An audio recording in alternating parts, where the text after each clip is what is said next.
എൻ്റെ പേര് Annie Joy, north ചാലക്കുടിയിൽ നിന്ന് വരുന്നു.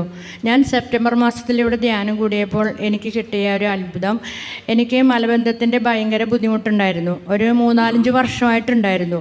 ഇവിടെ വന്ന് രണ്ടാമത്തെ ദിവസം തന്നെ അച്ഛൻ പറഞ്ഞു തേനും ഒലിവ് ഓയിലും വാങ്ങിച്ച് കഴിക്കാൻ പറഞ്ഞു. അത് വാങ്ങിച്ച് ഞങ്ങൾ രാത്രി കിടക്കാൻ നേരത്ത് കഴിച്ചു.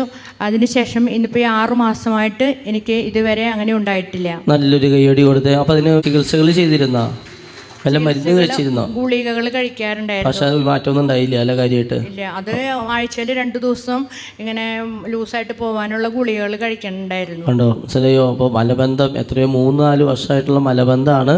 അപ്പോൾ സാധാരണ ഈ തേൻ കഴിച്ചാൽ എന്തുണ്ടാവും? തേൻ കഴിച്ചാൽ മലബന്ധം വരുന്ന പറയുക. തേൻ കഴിച്ചു കഴിഞ്ഞാൽ മലബന്ധം വരുന്നതാണ് പറയുക. പക്ഷേ നമ്മുടെ ഈ വ്യഞ്ചരിച്ച തേനും കഴിച്ചപ്പോൾ ആ മലബന്ധം മാറിപ്പോയി. തേനും ഒലിവ് ഓയിലും കഴിച്ചു. അതോടുകൂടി ആ സെപ്റ്റംബർ മാസത്തിൽ ധ്യാനത്തിൽ അത് പരിപൂർണ്ണ സൗഖ്യം കിട്ടി. അച്ഛനോട് വിളിച്ചു പറഞ്ഞു, അതുപോലെ ഈ ചേച്ചി ചെയ്തു. കണ്ടല്ലോ, ദൈവം ഒരു കാര്യം പറയുന്നു, അതനുസരിച്ച് നമ്മൾ പ്രവർത്തിക്കുന്നു, അത്ഭുതം സംഭവിക്കുന്നു. ദൈവം പറയുന്നു, അവൻ ജീവിക്കുന്നു. കേട്ടോ. പിന്നെ ഇവിടെ വന്നതിന് ശേഷമാണ് ഈ അത്ഭുത ജപമാലയും ഈ ബന്ധന പ്രാർത്ഥനയും കുറിച്ച് ഞാൻ അറിഞ്ഞത്.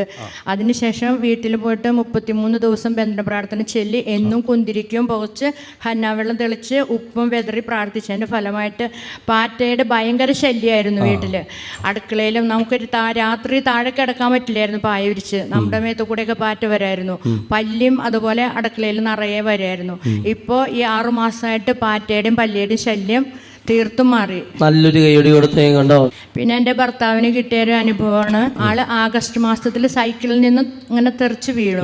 കൈയുടെ മസിലിൻ പൊട്ടിയിട്ടുണ്ടായിരുന്നു. അത് ഇങ്ങനെ കൈ ഭയങ്കര വേദന, ബാഗ് ഇട്ടിട്ടിരുന്നായിരുന്നേ. ഞാനിവിടെ നിന്ന് ധ്യാനം കൂടി പോകുമ്പോൾ ആൾക്ക് കൈയൊന്നും പൊക്കാൻ പറ്റില്ലായിരുന്നു. ഷർട്ടിന് ബട്ടൺ ഇടാനോ ചോറ് വാരി തിന്നാനോ ഒന്നും പറ്റില്ലായിരുന്നു. വലത്തെ കൈയായിരുന്നു. അത് ഞങ്ങൾ ഇവിടുന്ന് ചെന്ന് ആ ചൊവ്വാഴ്ച തുടങ്ങി ജപമാല കണ്ട് പ്രാർത്ഥിച്ചു. അപ്പോൾ ഈ ഇടത്തെ കൈ കൊണ്ടാണ് വലത്തെ കൈ പൊക്കി പിടിച്ചിട്ട് സ്തുതിച്ച് പ്രാർത്ഥിച്ചുകൊണ്ടിരുന്നത്. അത് കഴിഞ്ഞ പ്രാർത്ഥനയിൽ ആരാധനയിൽ അച്ഛൻ വിളിച്ചു പറഞ്ഞു, ജോയിയെ ദൈവം അനുഗ്രഹിക്കുന്നുണ്ടെന്ന് പറഞ്ഞു. അങ്ങനെ 2 ആഴ്ച അടുപ്പിച്ച് അച്ഛൻ വിളിച്ചു പറഞ്ഞു. പിന്നെ ആളുടെ കൈക്ക് ഇന്നവരെ ഒരു വേദനയോ ഒന്നും ഉണ്ടായിട്ടില്ല. ഡോക്ടർ പറഞ്ഞു വേറെ ഭാരപ്പെട്ട ജോലിയോ അങ്ങനെ ഒന്നും ചെയ്യാൻ പറ്റില്ല എന്ന് പറഞ്ഞിരുന്ന കൈ കൊണ്ട് ഇപ്പൊ എല്ലാ ജോലിയും ചെയ്യുന്നുണ്ട്.